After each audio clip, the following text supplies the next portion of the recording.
Olá pessoal, sejam bem-vindos à nossa última aula de programação orientada a objetos. O tema dessa aula é programação concorrente e threads. Nessa aula veremos alguns conceitos básicos, veremos como usar a classe threads, que trabalha com linhas de execução, né? Quais são os estados das linhas de execução, como usar a interface Enable e como usar o executor service. No mundo real, muitas coisas acontecem ao mesmo tempo. Então, enquanto, por exemplo, o seu sistema respiratório está funcionando, o seu sistema digestivo também está funcionando. Inclusive, a gente tenta fazer algumas coisas em paralelo, às vezes não funciona, né? No computador também vemos isso. Várias coisas parecem estar acontecendo ao mesmo tempo. Quando executamos o comando top, por exemplo, no Linux, vai aparecer o seguinte, a lista de tarefas que estão acontecendo no seu computador, certo? Mesmo ele tendo apenas um processador. Então, ele mostra que aqui, por exemplo, tem 210 tarefas acontecendo, 2 estão rodando, 208 estão dormindo e assim por diante, tá? Então, aqui temos todas as tarefas, aparecem os programas que estão rodando no seu computador. Se executamos o comando top-h, vai ser mostrado agora quais são as linhas de execução que estão sendo executadas no seu programa, no seu computador. Essas linhas de execução vão aparecer por separado. Então, por exemplo, se o Eclipse está fazendo duas coisas, vão aparecer 2 linhas de execução nesse caso, por separado. Então, vejamos aqui, aplicando o comando top-h, vai aparecer que temos 657 threads, certo? E, por exemplo, aqui, 2 estão rodando, 654 estão dormindo e assim por diante. Se olhamos, por exemplo, para o Eclipse, vai falar que existem 2 threads no Eclipse, 2 linhas de execução rodando concorrentemente, que estão fazendo talvez coisas diferentes. E, então, aí mostra quais são, né? Quanto de espaço estão consumindo, quanto de memória, quanto de CPU. Temos aqui alguns conceitos básicos que precisamos definir. Quais são? Tarefas que operam concorrentemente e tarefas que operam em paralelo. Concorrência e paralelismo. São 2 coisas muito parecidas, porém, tem uma diferença entre elas. As tarefas que operam concorrentemente, elas progridem ao mesmo tempo. Então, é executado, vamos supor que temos as 2 tarefas aqui. Primeiro é executada uma parte da tarefa 1, depois uma parte da tarefa 2, depois outra vez uma outra parte da tarefa 1, uma outra parte da tarefa 2. Parece que estão correndo ao mesmo tempo, mas, na verdade, elas estão progredindo ao mesmo tempo, tá? As tarefas que operam em paralelo, elas realmente são executadas de maneira simultânea. Isso pode acontecer, por exemplo, quando temos um computador com múltiplos processadores. Então, as tarefas vão ocorrer ao mesmo tempo realmente. O Java apresenta alguns mecanismos para desenvolver programas que permitem trabalhar com múltiplas tarefas, com múltiplos threads, ou chamadas também de linhas de execução. Tá? Para criar diferentes threads, linhas de execução, podemos ou estender a classe threads, ou podemos implementar a interface Enable. Vamos ver essas 2 opções nessa aula de hoje. Tá? Primeiro vamos usar a classe thread. Então, para executar um procedimento em uma linha de execução, o que vamos fazer? Vamos separar esse código que queremos executar nessa linha e colocar ela dentro de um método run. Tá? Além disso, o que vamos fazer? Vamos fazer com que a classe seja derivada de thread. Tá? Uma coisa importante é, esse método run não é chamado automaticamente. Para fazer isso, precisamos chamar o método start. Daqui a pouquinho vamos ver um exemplo sobre isso. Tá? Uma linha de execução precisa dizer as outras linhas quando ela está ociosa. Tá? Quando ela avisa que ela está ociosa, dá oportunidade, dá uma chance às outras linhas de serem executadas. Para isso, a gente usa alguns comandos. Um deles, um dos métodos que pode ser usado para avisar que um outro programa, um outro thread pode usar o meu sistema, usamos o método sleep. Alguns métodos importantes, então, são o start, que inicia o método RAM. O RAM, que na verdade ele vai fazer com que a tarefa possa ser executada, tá? O sleep, que coloca a linha de execução para dormir por determinados milissegundos. Então, aqui vejamos um exemplo. Suponha que você tem várias tarefas e você quer mostrar como que elas estão funcionando concorrentemente. Você quer essas tarefas como linhas de execução diferentes. Então, vamos tentar criar ou mostrar isso, como que funciona. Vamos criar, então, uma classe que se chame tarefa imprimir. Essa tarefa vai imprimir, tá? Então, para mostrar isso, que são executadas concorrentemente, o primeiro que vamos fazer é, essa classe, que tarefa imprimir, vai estender thread. Certo? É o primeiro que vamos fazer. E aquele código que eu quero que seja executado concorrentemente, eu vou colocar isso dentro de um método RAM. Tá? Então, aqui temos, então, o método RAM. Tá? O que tem, então, na nossa classe tarefa imprimir? Vamos supor que ela vai ter um identificador de tarefa e um tempo que ela pode ser que ela pode ficar adormecida, tá? E temos aqui, então, o construtor dessa classe, onde eu vou passar os dois parâmetros, o identificador e o tempo, e vou atribuir esses valores para os atributos da classe.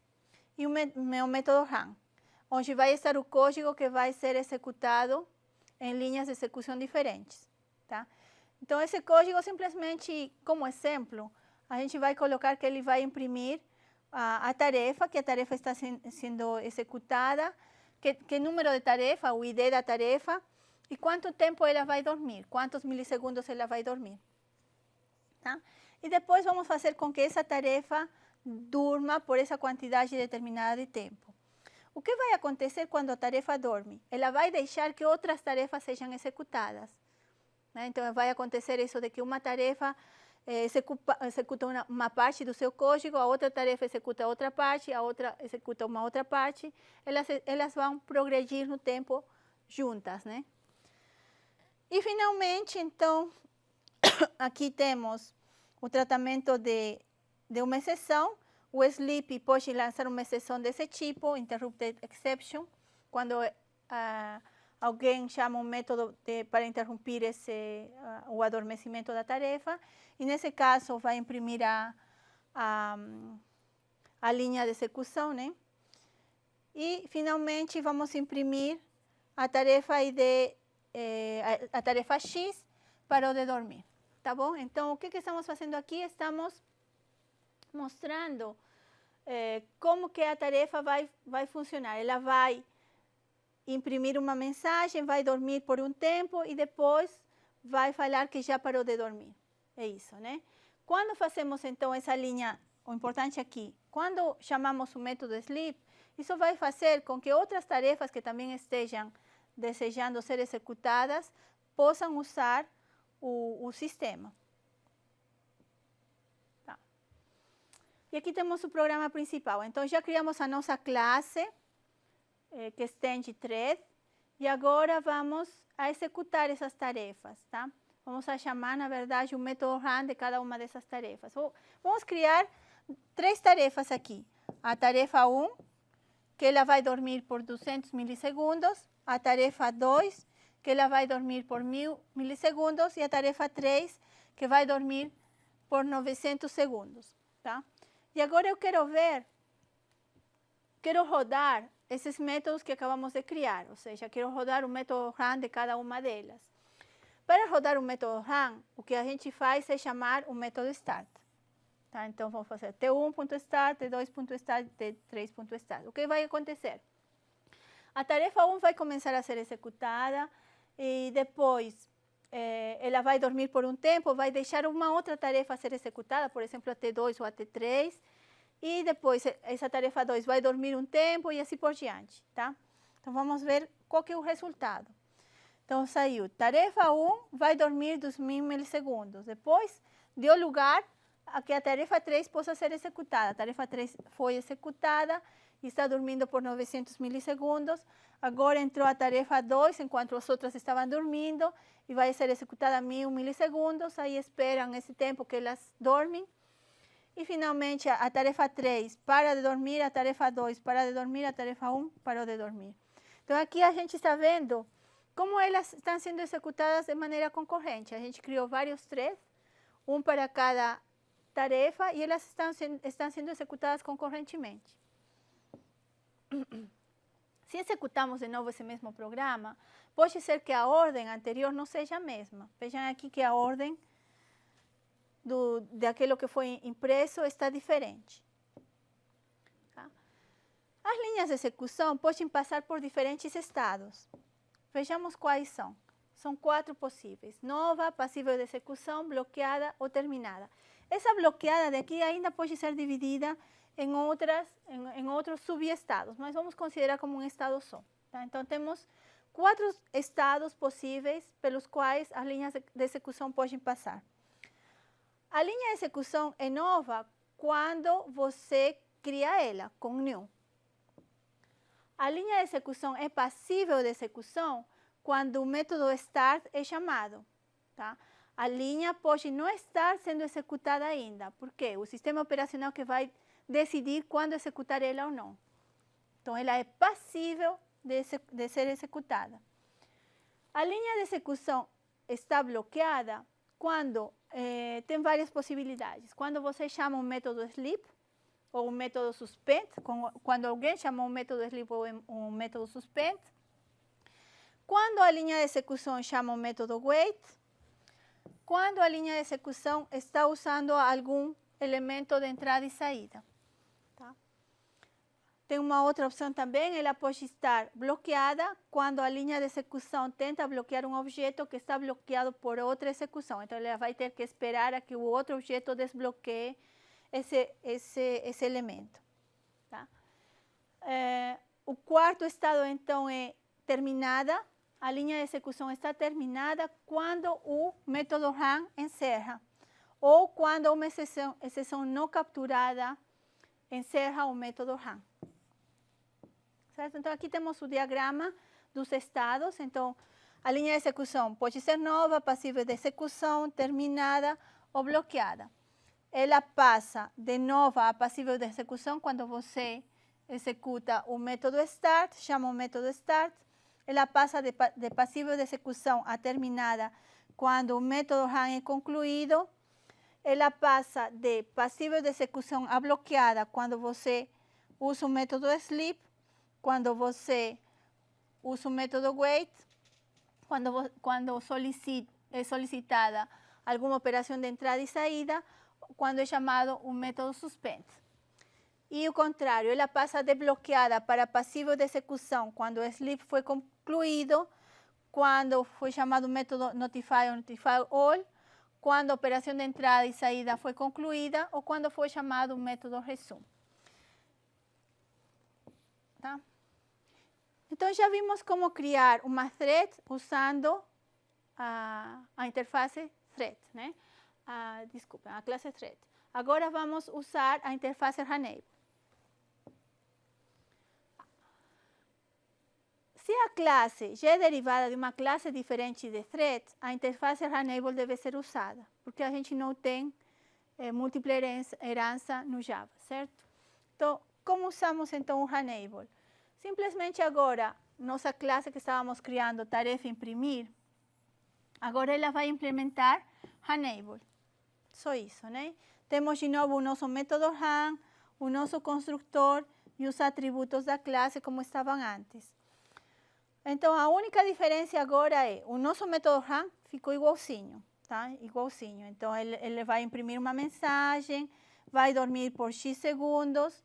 Aí, caso aconteça uma exceção, vai tratar essa exceção e, finalmente, vai imprimir que a tarefa parou de dormir, tá? Então, está idêntico, o método run está idêntico. O único que vamos mudar é que agora, no lugar de estender thread, a gente vai implementar Runable. Tá? Para criar uma linha de execução com base em um objeto que implementa Runable, deve-se passar ao construtor da thread esse objeto. Então, primeiro que fazemos, criamos um objeto do tipo tarefa imprimir e vamos passar essa variável para o thread, certo? Isso, essa é a única diferença, então. Então, agora nosso método principal vai ficar desse jeito. Criamos uma tarefa, T1, passamos como parâmetro ao thread essa tarefa, chamamos o método start, que ele vai chamar o método run, e fazemos o mesmo para criar a tarefa 2, certo? E para a tarefa 3. Tá? O que vai acontecer quando rodemos o nosso programa? Vai acontecer o mesmo que aconteceu antes quando usamos apenas thread. Certo? Vai falhar. A tarefa 1 vai dormir X milissegundos, a tarefa 2 tanto, a tarefa 3 tanto, e aí pararam de dormir. Então, vão ser executadas as tarefas concorrentemente também. Tá. Existe o Executor Service, que vamos ver daqui a pouquinho, que é o modo mais seguro de se manipular threads. O que a gente vai fazer então agora? O Executor Service, ele permite criar um conjunto, que é chamado de pool, de threads. E ele vai se encarregar de gerenciar esse conjunto como um todo. Então, a gente não vai se preocupar por isso. Quem vai gerenciar tudo isso vai ser o Executor Service. É por isso que esse é o modo mais seguro de se manipular threads em Java. Uma das principais classes, então, que existem nesse pacote para gerenciamento de um grupo de threads é o Executor Service, que eu já falei, né? Ele pode ser chamado método new cached thread pool para criar esse pool de threads, tá? E depois mandar executar as nossas threads com o Executor Service. Então, vamos ver como que ficaria daqui a pouquinho o nosso programa. A tarefa que é passada para Executor Service, usando o método execute, ela pode ser executada ou em uma das threads do pool que tem esse executor, tá? Ela pode ser executada em uma nova thread criada pelo executor ou na própria thread que chamou o método execute, tá? Quem que vai decidir isso? Quem que vai gerenciar tudo isso vai ser o Executor Service. Ele vai fazer todo esse gerenciamento, onde executar a tarefa, quando executar a tarefa, etc. Depois, no Executor Service também tem um método shutdown,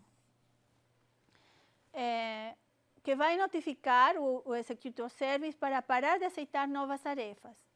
Porém, ele vai continuar executando as tarefas que já recebeu antes. Então, vejamos, na verdade, então, esse Executor Service é simplesmente um gerenciador de tarefas que estão acontecendo concorrentemente. Tá? Então, você vai mandar para ele as tarefas e ele vai gerenciar isso para você. Então, como que vai ficar, então, agora como que vai ficar a nossa implementação? Tínhamos nossa tarefa imprimir, ela implementava Runable, o nosso método run igualzinho, os atributos e o construtor igualzinho. E agora, no nosso programa principal, o que vamos fazer é criar um Executor Service. Tá? Então, aqui temos as nossas 3 tarefas. Tarefa 1, tarefa 2, tarefa 3. Certo? Criamos os objetos do tipo tarefa imprimir, 3 objetos do tipo tarefa imprimir. Criamos um objeto do tipo Executor Service, chamando esse método new cached thread pool. O que vai fazer é criar um conjunto de threads, né, um pool de tarefas que ele vai gerenciar. A gente pode passar como parâmetro também a quantidade que queremos de threads que podem ser criadas. E depois disso, vamos usar esse objeto, né, para poder mandar para ele que execute as nossas 3 tarefas. Então, fazemos x.execute, tarefa 1, tarefa 2, tarefa 3. O Executor Service, que vai se encarregar desse gerenciamento, quando executar, quando não, e vai fazer isso para nós, esse trabalho para nós. Finalmente, falamos que ele não aceita mais tarefas, porém ele vai seguir funcionando até completar essas 3 tarefas que já foram enviadas. Finalmente, então, ao executar o nosso programa, ele vai mostrar as tarefas que estão sendo executadas concorrentemente. Temos aqui que foi executada primeiro a tarefa 1, a tarefa 3, depois a tarefa 2. Dormiram as tarefas por um tempo, a tarefa 3 parou primeiro de dormir, a tarefa 2 depois e finalmente a tarefa 1.